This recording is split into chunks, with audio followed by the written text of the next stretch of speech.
नमस्कार, मैं आपके साथ इशिका जैन। लोग शादी करते हैं और शादियों में होता है ढेर सारा खाना और मिलते हैं बहुत सारे तोहफे।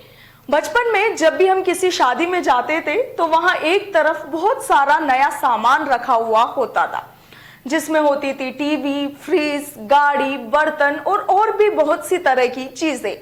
लेकिन तब हमें ये नहीं पता था कि इन सब सामानों को दहेज कहा जाता है और ये सब सामान गैर कानूनी था। जैसे जैसे बड़े हुए, चीजें देखी, पढ़ी और सीखी, तब समझ आया कि ये वो अपराध है जिसे हमारी सोसाइटी बड़ी ही आसानी से करते आ रही है और आज भी कर रही है। दहेज जैसी कुप्रथा आज भी किसी ना किसी तरीके से जिंदा है, भले ही आज उसका नाम बदलकर प्यार से दिया हुआ तोहफा या प्यार से दिया हुआ गिफ्ट कर दिया। और इसका नतीजा होता है लड़कियों के साथ होने वाली घरेलू हिंसा, बदसलूकी और यहाँ तक कि कई बार तो लड़कियों को जिंदा जलाकर मार दिया जाता है। आज हम आपके लिए दहेज का एक ऐसा ही मामला लेकर आए हैं। मामला दहेज का है, लेकिन यहाँ महिला को जिस तरीके से टॉर्चर किया गया है वो वाकई काफी शर्मनाक है और सुनकर आपके भी रोंगटे खड़े हो जाएंगे। मामला राजस्थान के भरतपुर का है, जहां एक विवाहिता ने 3 लोगों के खिलाफ गैंगरेप का मामला दर्ज करवाया है और इन 3 लोगों में एक व्यक्ति कोई और नहीं बल्कि उसका खुद का पति है। सुनकर आप सभी हैरान रह गए होंगे और सोच रहे होंगे कि ऐसा क्या हुआ या क्या मामला है। तो चलिए आपको बताते हैं कि हुआ क्या। दरअसल महिला का जो पति है उसके खिलाफ महिला शिकायत करने गई थी। पुलिस थाने में जाकर रिपोर्ट लिखवाई और आरोप लगाया कि पति ने दहेज में 1.5 लाख रुपए और एक बुलेट बाइक की मांग की थी। जब पत्नी के घर वाले उसकी इस मांग को पूरी नहीं कर पाए तो पति ने अपने ही 2 रिश्तेदारों से पत्नी का गैंगरेप करवा दिया। और इतना ही नहीं, वहां पर खड़े होकर पति ने अपनी पत्नी के साथ हो रही इस गैंगरेप का वीडियो भी बनाया।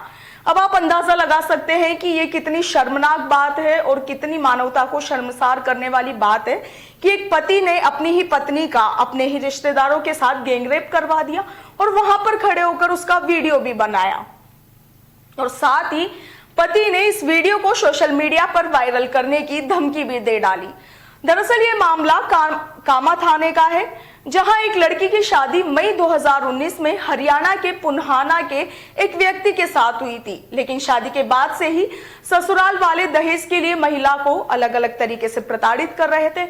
उसे दिन भर काम करवाना, उसे दिन भर ताने मारना और इस तरीके से वो उसे लगातार टॉर्चर कर रहे थे।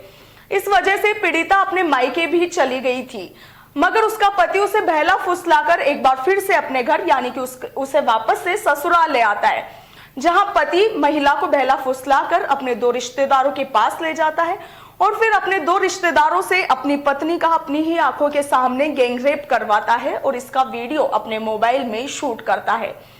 वहीं पीड़िता का आरोप यह भी है कि पति ने यह कहते हुए अश्लील वीडियो यूट्यूब पर डालने की धमकी दी कि तेरे घर वाले मुझे दहेज नहीं दे पाए, लेकिन वही रुपए अब मैं यानी कि ये जो वीडियो है इसे मैं सोशल मीडिया पर अपलोड करके, यूट्यूब पर अपलोड करके इसी वीडियो से मैं वो सारे रुपए कमा लूंगा और अपनी बाइक भी खरीद लूंगा।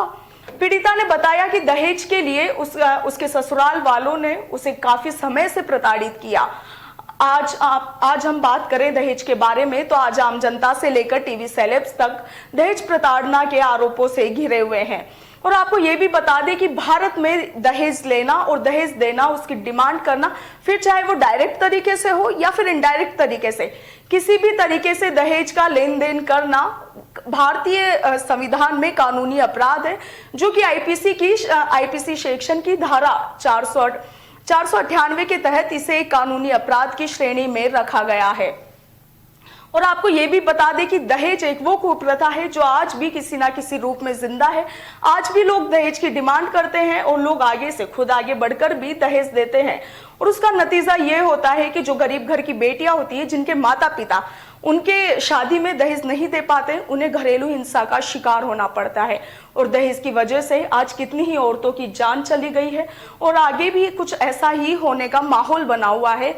दहेज के चलते कितनी ही औरतों को ताने मारे जाते हैं, उन्हें घरेलू हिंसा उन्हें झेलनी पड़ती है, उनके साथ मारपीट की जाती है और कितनी ही औरतों की हत्या कर दी जाती है।